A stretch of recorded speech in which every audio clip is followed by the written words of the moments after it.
My name is Jennifer, and if you're hearing my voice right now, it means the storm is finally over. But before I tell you how I took back what was mine and made them choke on their betrayal, you need to understand something. Genius isn't glamorous. It's lonely. It's bloody. It devours you from the inside out. For years, I lived in the shadows of glowing computer screens, endless equations scribbled on walls, and nights where I forgot how to breathe because I was so deep in the numbers. I was building something the world wasn't ready for, something that bent the laws of reality itself. And my family, the very people who watched me bleed my soul into that research, looked at me not as a daughter, not as a sister, but as a bank vault. It started quietly. I was 29 when I cracked the breakthrough, an algorithm that made quantum processors not just possible, but practical. The kind of leap that takes decades off technology. Governments would kill for it. Corporations would bleed fortunes for it. I knew what it meant. I knew my name would either be etched in history or erased in silence if I trusted the wrong people. But you never think the wrong people will be your own blood. I'll never forget the night it happened. My mother called me over for dinner. Just family, she said. I was exhausted from a 17-hour coding binge, hair unwashed, fingers stained with ink from my notes, but I went. My brother, Daniel, poured me wine like he always did when he wanted something. My father sat there silent, chewing slowly, watching me the way a snake watches a bird. Then Daniel leaned forward. Jen, there's an opportunity. Some investors reached out. I laughed. Investors. They wouldn't even understand what I'm doing. He smirked. They don't need to understand it. They just need to buy it. 3.5 million, Jen. That's life-changing money for all of us.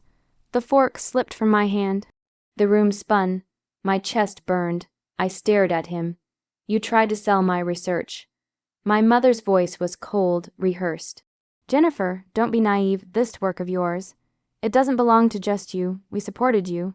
We put food on your table while you wasted away in front of those computers. It's only fair we all benefit. I wanted to scream. I wanted to tear the table apart and ask them if they had any idea what they were saying. But the words caught in my throat. They didn't see me. They saw a price tag. I left that night without saying goodbye. My legs shook all the way home, rage boiling behind my ribs. I tore through my apartment, shredding notes, encrypting files, locking everything behind walls of code no one could crack. And then I disappeared, not physically. I still went to the lab every day. But I vanished from them, calls ignored, doors locked, birthdays forgotten. They had made their choice. For months, I worked in silence, with paranoia breathing down my neck. I checked my apartment for hidden cameras. I stopped using cloud storage. I trusted no one, because betrayal doesn't just cut you once.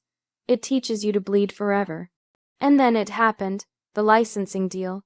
A corporation, not just any corporation, but the one leading global quantum innovation, offered me a contract.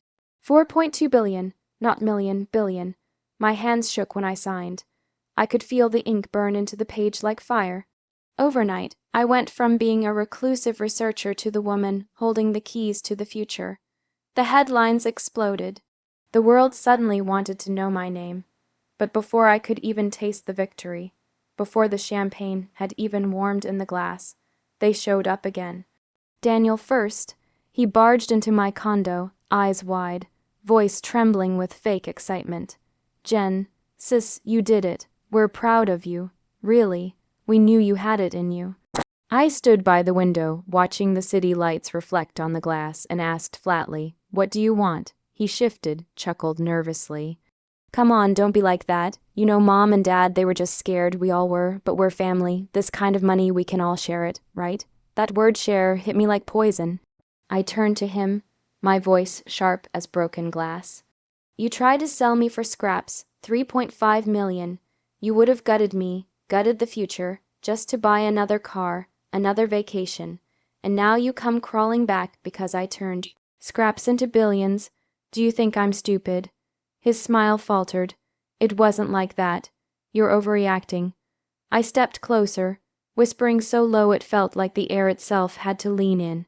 Get out and tell Mom and Dad if they step near me again, they'll regret it. His eyes hardened then, just for a second. That was when I knew. They weren't just after the money. They wanted control. And snakes don't stop until you cut off the head. I had a choice, move on or burn them down, and I knew which one my blood demanded. For weeks, I played a part. I answered their calls with icy politeness. I invited them to meetings. I let them think the door was still cracked open. All while I prepared the stage. One evening, I arranged a family dinner of my own, at a penthouse suite overlooking the skyline. Champagne on ice, a long mahogany table glowing under gold chandeliers. They came dressed like royalty, fake smiles plastered, eyes glinting with greed. My father raised a glass, to Jennifer, to our family's future. I lifted mine, but didn't drink. Instead, I pressed a button under the table. The screen on the far wall lit up. Their faces froze as a recording filled the room. It was their voices. From months ago, from the dinner when they tried to sell me out, every word, every venom, laced syllable. It doesn't belong to just you. 3.5 million. We all benefit. Their betrayal echoed against the glass walls, bouncing back into their ears. My mother's face drained of color. Daniel shifted violently in his chair. My father tried to stand, but I raised a hand. You wanted to sell me, I said calmly, so I sold you to the world. I had leaked the recording to the press just minutes before they walked in. The headlines were already spreading. Scientist's family tried to sell her research for pennies before billion-dollar deal. Their reputations were ashes before dessert. The business contacts my father bragged about gone. The cushy job offers Daniel boasted of canceled. Their names were poisoned. My mother whispered, "How could you do this to your own family?" I leaned in, my voice steady, cold. Family doesn't betray. Family doesn't sell your soul for scraps. You taught me that. I stood, walked to the door, and paused. You wanted my future. Now you have none. And I left them there, drowning in the wreckage of their own greed. The world thinks revenge is loud, bloody, violent. But no. The sweetest revenge is silence, the silence of knowing. They wake up every day with nothing, while I breathe in everything they tried to steal. $4.2 billion, and freedom. That's the price of my blood, and the irony, they could have had me. They could have had all of me, if they had chosen love over greed. But now, when people hear my name, they think of brilliance, innovation, history. When they hear theirs, they think of betrayal, and that's how I won.